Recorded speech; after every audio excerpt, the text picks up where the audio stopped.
केदारनाथ मंदिर की कथा अत्यंत विस्तृत, पौराणिक और रोचक है।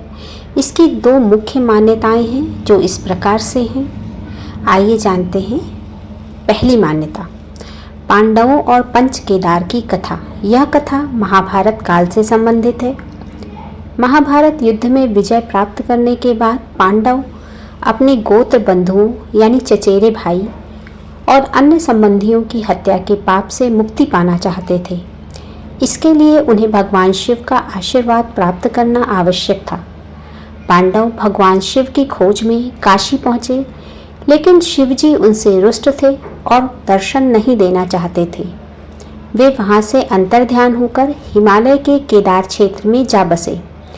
पांडव भी दृढ़ निश्चयी थे और उनका पीछा करते हुए केदार पर्वत तक पहुँच गए।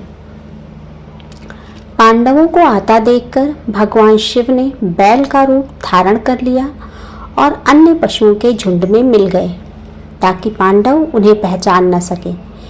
पांडवों को संदेह हुआ, तब भीम ने अपना विशाल रूप धारण किया और अपने दोनों पैर दो पहाड़ियों पर फैला दिए। अन्य सभी पशु तो उनके पैरों के नीचे से निकल गए, लेकिन बैल के रूप में शिव जी वहाँ से जाने को तैयार नहीं हुए। भीम ने उस बैल को पकड़ना चाहा, लेकिन वह बैल भूमि में अंतर्ध्यान होने लगा। तभी भीम ने तेजी से बैल की पीठ यानी कुबड़ का त्रिकोणात्मक भाग पकड़ लिया। भगवान शिव जी पांडवों की भक्ति और दृढ़ संकल्प से अत्यंत प्रसन्न हुए और उन्होंने तत्काल उन्हें अपने वास्तविक रूप में दर्शन दिए और उनके पापों से मुक्त कर दिया। आइए जानते हैं पंच केदार की स्थापना। उसी समय से भगवान शिव को यहाँ बैल की पीठ की आकृति के पिंड यानी स्वयंभू ज्योतिर्लिंग के रूप में पूजा जाता है। जब शिव जी बैल के रूप में अंतर्ध्यान हो रहे थे तो उनके शरीर के अन्य अंग अलग अलग स्थानों पर प्रकट हुए, जिन्हें सामूहिक रूप से पंच केदार कहा जाता है। केदारनाथ में बैल की पीठ यानी कुबड़, तुंगनाथ में भुजाएं यानी हाथ, रुद्रनाथ में मुख यानी उनका चेहरा, मध्य महेश्वर में उनकी नाभि और कल्पेश्वर में जटाएं यानी बाल।